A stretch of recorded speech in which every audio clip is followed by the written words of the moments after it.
In a world torn by division, one man dared to imagine a united realm, a world where faith, culture, and law could forge a single shining empire from the ashes of a fallen one.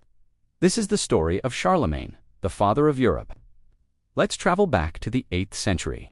Europe is a patchwork of warring tribes and petty kingdoms. The memory of the Roman Empire is just that, a memory. Into this chaotic world, a young Frankish leader named Charles rises to the throne.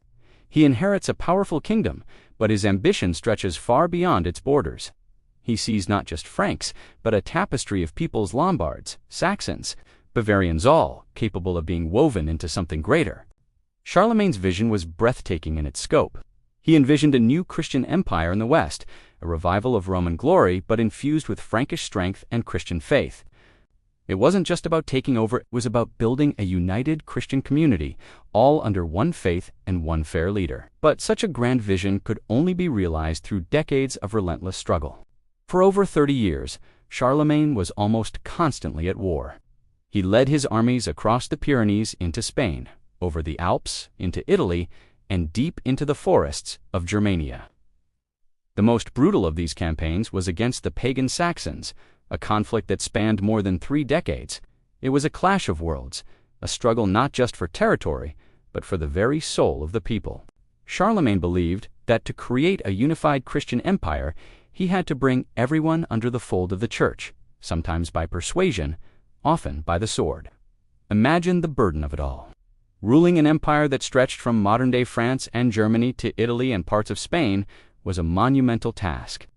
Communication was slow, travel was perilous, and local lords were always testing their autonomy. How do you govern lands so vast and diverse? How do you ensure justice is dispensed fairly, that taxes are collected, and that your commands are obeyed in a distant duchy? These were the challenges that kept Charlemagne awake at night. He wasn't just a warrior, he was an administrator, a diplomat, and a tireless reformer, constantly traveling his domains to see things with his own eyes.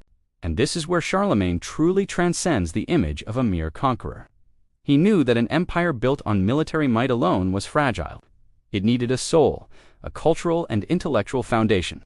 This led to what historians call the Carolingian Renaissance. Charlemagne, though likely only semi-literate himself, had a profound respect for learning.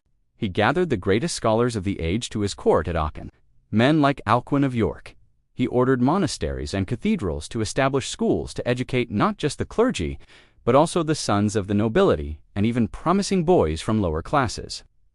These schools became the seeds from which medieval universities would later grow. Think about the simple act of writing. At the time, handwriting was a mess of different, hard-to-read scripts. Under his direction, a new, clear script was developed, Carolingian, minuscule. It introduced lowercase letters, spaces between words, and punctuation. The very script I'm reading from, the foundation of our modern typefaces, owes its clarity to a reform started over 1,200 years ago.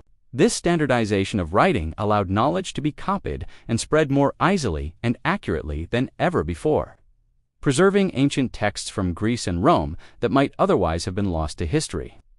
Charlemagne also reformed the legal system, attempting to standardize laws across his vast territories.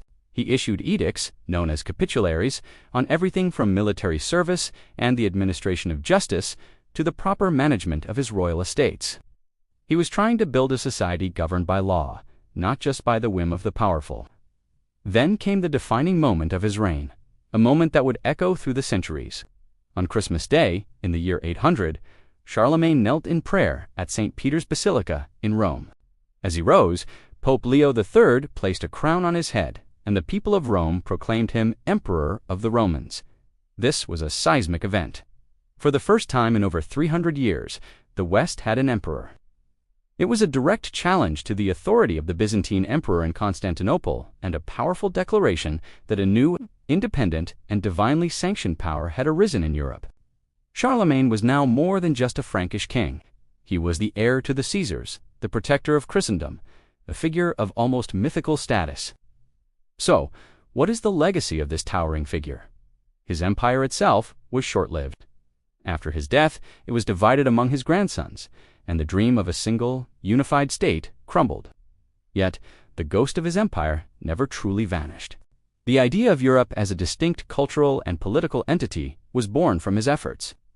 The core territories of his realm would eventually evolve into the nations of France and Germany, and the rivalry and connection between them would shape European history for 1,000 years. The title he revived, Holy Roman Emperor, would continue in various forms until Napoleon finally dissolved it in 1806.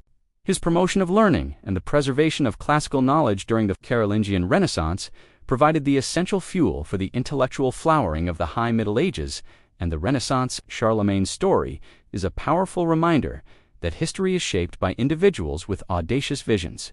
He wasn't perfect, his methods were often harsh, and his wars caused immense suffering. But he was a man who looked at a fractured world and dared to imagine unity. He built bridges, not just of stone, but of culture, law, and shared identity. His journey prompts us to ask ourselves some important questions. In our own lives, in our own communities, how can we build unity from division? What great vision will you pursue, even when it seems impossible? And what small practical reforms can you start today that might have a lasting impact tomorrow?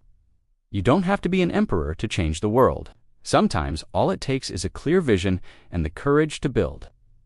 Thank you so much for joining me on this journey back in time.